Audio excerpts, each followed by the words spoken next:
Howdy guys, welcome back to Daybreak as the keyboard tries to break in our lap here. Very far top up right corner, it's going to be StarTale's very own Avenge.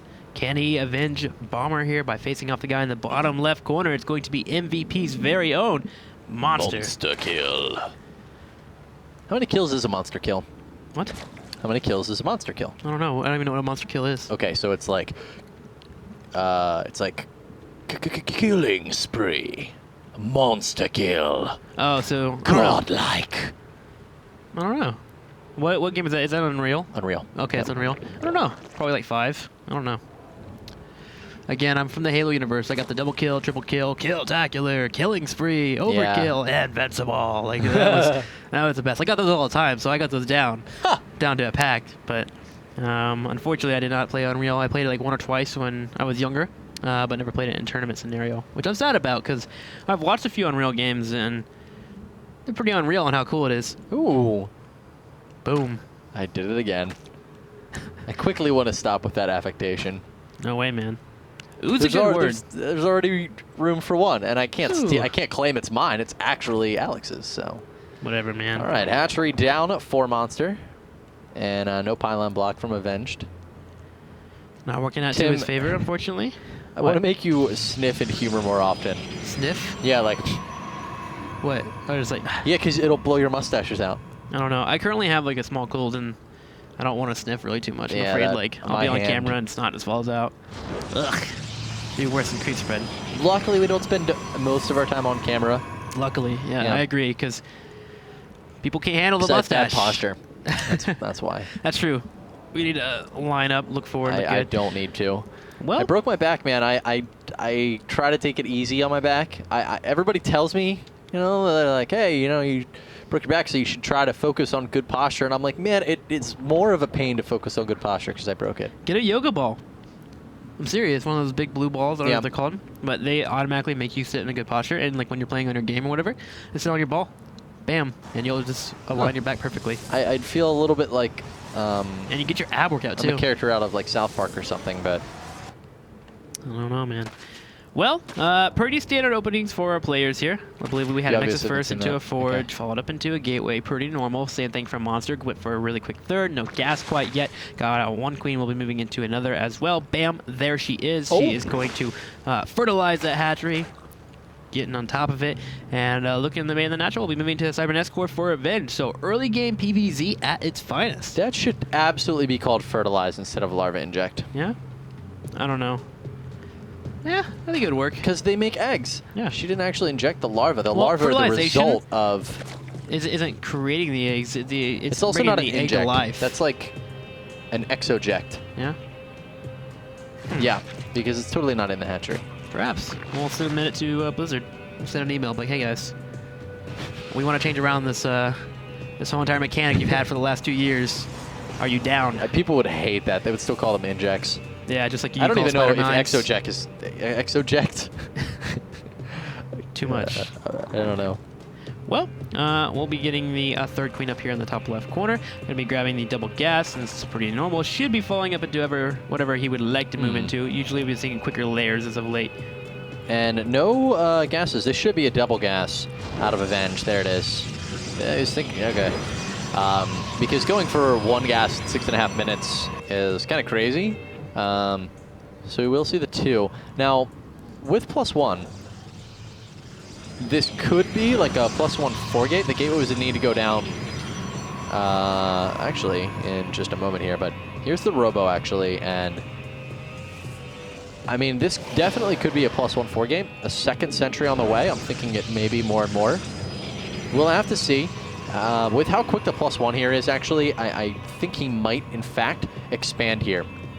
Because you get +1 this quick, it lets you follow it up with +1 armor.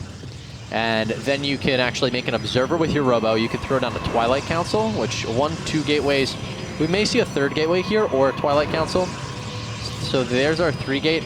The entire question is there an observer first or an immortal? And the rally point looks like an observer, so this should be an expand build out of Avenged. So look, okay, yep. And also another good tail as well as he followed it to a Stalker and then 2 sentries. So really not trying to get too many sentries out, which means that would be a Sentry Immortal. And there is a Twilight Council for you as well, as you see being created. So going to be moving into that Blink, which is oh so nice, and we'll see if he'll go for an expansion. Looking over into Avenge, going that 1 Evolution Chamber, falling up into a Roachborn, has finally gotten Lair. Will be finishing up very soon, so he can start his speed. And for the most part, he's been drawn in pretty crazily, so he's going to be looking pretty good here. And with that expansion coming up for Avenge, most likely. Nice. Oh, let's see if this Overlord will see this Twilight He should Council. make it to the Twilight Council. Yeah, That's everything for him. He may even see the Robo. If he sees the Robo and the Twilight, and he does, he's going to see them both. That's everything he needs to know. Monster can now tech. He can take a 4th base. He can do whatever he wants because he just saw both important pieces of tech. Well, it looks like he's going to get aggressive here. He saw, of course, the Twilight Council and the Robo, which, again, as you were saying earlier, means that most likely there will be an expansion. So he's going to put a lot of pressure on this third in the bottom right corner, even creating units before his +1 is finished up. Oh, he saw it hadn't gone down. He knows that there's nothing here. And the pylons at earliest are just now building, so Monster actually may very well be able to deny these. Yeah, he can certainly get the cancel at least once if he keeps the pressure up. And yeah, he's still creating more before links. Gateways? Definitely. This is a little greedy out of Avenge since everything was scouted. Maybe Avenge doesn't know that the Robo and Twilight were seen. It was, just on the precipice there. But ideally, if everything's scouted, you want a pylon and Gateway wall off first before you actually go for the Nexus. I agree. I think this is going to be an easy cancel out of Monster. Well, the good news here for Avenge is he does have that +1 attack and +2 a little over halfway done. So if he can land some pretty decent force fields, get those nice little Zealots on top of those links, there might be a small chance of holding it. He's got a photon cannon in the bottom right corner, but it's going to have to be a perfect engagement, but it's one that I wouldn't recommend trying. Yeah, I don't think he's going to be able to hold it. It's going to be really, really tough. He's got a lot of sentries here, but only 2 Immortals, only 2 Stalkers, and well, we'll see. Zealots do have +1, actually, which is a nice little small benefit for him. Yeah. 26 more links on the way. It's literally, Monster wants to get in here and try and prevent this from happening. He's moving into a 4th hatchery as well. And you kind of have to wonder if he may have missed his timing a little bit. He had his roaches sitting at the zone for a while. Down. Just move in and start putting damage on that Nexus. And at that point, you've kind of forced your opponent to move in onto you. But here we go. Monster is going to start getting aggressive, moving right away into this 4th. There are some gateways on the way. If these gateways finish up, he will not be able to force any cancels here. And yep, he's just going to let it go, man. He really misses timing. It looks like he's working his way over to the natural expansion now, though. The units out of Avenge are completely out of position. He's not able to throw it on the force field. This is going to cause Avenge to have to come up onto the high ground in the wide opening, but no. Monster instead decides to surround the destructible debris to make sure he can get an escape route. A lot of links caught right now by Monster, and Avenge just got a really nice engagement there. Oh, poor Monster. He's just scared to engage on your opponent. They have +1, and so you're really afraid of getting into a really bad position and force fields landing on top of you, and you can just tell. So he's just trying to just shark around and act like he's going to get some kind of damage done, but he's moving straight into Muta. The whole point of creating so many links here was to make Avenge create a ton of Zealots here, and then just pop in with his Mutas, kill off the Stalkers, and at that point he has free reign on top of his army. But unfortunately, it didn't work out as well as he would like because he lost a few of his Zerglings. But with Mutas finally here, he can still get some damage done. Well, the Mutas are now seen by Avenged. Avenged, by the way, does have Blink and +2 already completed. He's now chrono boosting out +3 Stalkers. Blinking back, very nicely done there by Avenged. Monster going to be target firing down on the sentries, actually. All the sentries now taken out by Monster. He'll be able to fall back from here and follow up with a second engagement. Yeah, trying to get rid of that Guardian shield so now I can follow up into. Roaches will do decent damage now, as well as the Mutas focusing down these Stalkers as soon as possible. Now with the Mortals left, the Stalkers blink away. He will be able to clean them up, and a nice attack here from Monster, especially with that +1 on the Roaches helping out a lot. Yeah, this is really cool and quite unconventional. We don't often see Ling Roach Muta aggression at, 12 minutes out of Zerg players, so I really like what we're seeing here from Monster, and he just got some nice damage on Avenge. All right, behind us we have Baneling speed on the way. Can move it straight into Banelings if need be. Going to be great, especially with that +2 attack on the way that Monster has just now queued up. Same time, Avenge is already moving into his +3 and moving into Colossus production here, which will really help out against the Ling aggression. So he needs to wait a little bit. Wait till he gets that Colossus out, and then he should be able to hold this pretty nicely. But Monster moving straight into the natural already. That he is. Third base still fully operational, however, for Avenge. And you know what? He's going to take advantage of that. Going to head down. The Colossi leading the charge right now, but was not focus fire down. The cannon needs to be killed here. Actually, the Zerglings are going to target the third. He's just going to go for the third. Everything here comes down to Well, hold that thought. Let the engagement finish. Mutas are going to manage to escape, and almost everything's cleaned up. So now, Avenge needs to go for a counterattack and maybe able to secure, but he's only got one Colossi, Tim.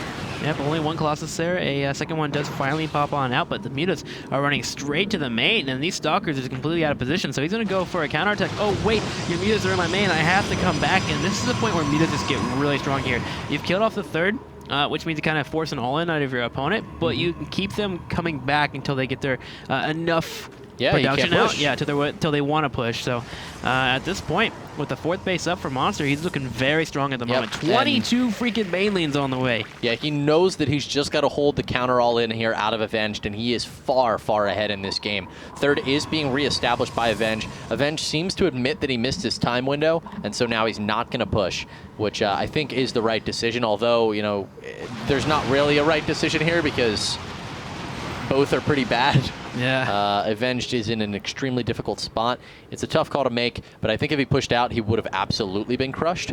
So maybe he has a chance here of holding.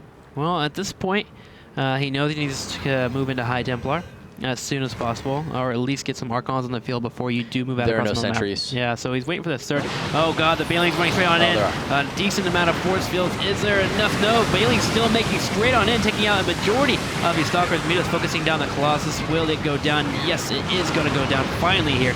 Link is charging in as well, and the Mutas will be forced to retreat, but a majority of that army, although not really the most cost-effective trade, does go down for Avenge, and with Monster having 4 bases, he can definitely keep that trade up. Well, this was really, really smart, but Dark Templar counterattack here for Avenged. He actually manages to snipe the hatchery at the natural expansion. I think Avenged is going to need a little bit more than that. You know, those drones, for instance, will simply actually be able to bite off the macro hatch here. But Avenge just needs Storm at this point. That's the one thing he has needed this whole game. Zerglings, Banelings, Mutas, all of them vulnerable to High Templar, but Avenge cannot just afford the tech switch. Yeah, I mean, at this point, he can't really move into High Templar, so he'll have to use DTs to morph into Archons, or warp into Archons, but again, he can't really afford it too much. He doesn't have the gas. He's constantly trying to keep up Stalker production, but it's just not working out, and immediately going to focus down this third once again. If the third goes down, Avenge is going to be forced to do some kind of counter-aggression onto his opponent here. DT's cleaning out the Lings as well as some Zealots, but it's not enough as the Mutas will still retreat. All right, well, we are now at the point where Avenge cannot afford to not all in. He's got to go for it. Reestablishing that third, I mean, during it, we're going to see Monster likely take a 5th base, and he is just going to be miles ahead. So will Avenge go for the attack? We are about to find out. He's leaving his base, and he is going to go for it, but this is his only chance. Well, behind this Monster's kept a trail of creep spread moving forward as well, so he's going to see that push if it does come out in any way, shape, or form. The only real chance here is for Avenge to sneak around the bottom right corner. Unfortunately, he can't do it. Mutas running straight into the main once again. He has to defend these Mutas. A Gateway is killed off, and if you snipe a Gateway every time you come in and attack, again, that's one less Stalker that you'll have to deal with. So, Monster, again, just trying to get the aggression on in some way, some shape, some form. And he's doing a great job of it. His Muta count is still extremely high. You can see over 24. In fact, he's got 26. Dark Templar is going to, we've been following him across the map. He'll be taken out here in just a second. There he goes. Mutas, man, have been so effective here for Monster. And he's got the Muta count up as well. If he's ever lost a Muta, he's at least traded a Stalker at the same time, too. So, Stalker retention, very important here for Avenge. He does have +3 attack. So if there comes a point where Monster engages way too hard on Nexus, there might be a potential that he loses some Mutas. Decent force fields there. Prevents the Banelings from slamming into the Stalkers. And at this point, more Lings being created. Avenge trying to get the third up. He does finally get it back into production. Oh, here's the attack. Mutas Lings coming forward. Banelings are just not able to slip through, so barely. But that force fields Avenge, of course, out of his own base. He may be able to blink his Stalkers forward, but then they will be alone. Next being focused down here outside of the natural, and looks like for the most part he will be able to get it. Banelings do land on a couple of these Stalkers, not killing them all completely, but at least taking a quarter of them out. And with these, Mutas can just steal with the Stalkers by themselves, and Avenge knows it. He is forced to GG. Well, StarTale is going to get the loss there, unfortunately, for the Monster, taking that 4-1, looking so good here. Yeah. And I don't know, I mean, bringing out the Protoss player, I felt like it was a good decision because Monster's creep spread was so good in that last game on Abyssal City, but just not able to do it. Monster is his composition there was like so unique. It's not something that I've really seen utilized very often. Yeah, there was that point where we saw the Roach and Leans coming across the middle of the map, and it looked like he was going to go for the third, but the whole thing was a huge bait to force a lot of Zealots and a decent amount of Mortals to be popped out to deal with that army. And at that point, there was a slow Stalker count, and he falls up into a huge transition into mutas and just throws off his opponent, focuses down the sentries. And at that point, it's a snowball fest. You keep the mutas going, you keep getting good engagements, you focus on that third, and you just win that game out. And Monster did a great job of doing it. Which is crazy because, you know, Avenge seemed to sense that the mutas transition was coming. Although he was making Colossi, he was also going for Blink. He was chronoing that out. He went for +2 weapons. You know what? But with the Colossi, you got to wonder, did he see the Muta transition coming? It's a really, really tough call. Avenge, unfortunately, not able to take it. Monster taking it to 4-1, so now they are 1 game away from proceeding on to the finals. Yeah, man. Let's see if they can do it. Guys, let's run to a commercial break. We'll come back with who exactly Monster will have to face as the potential last person.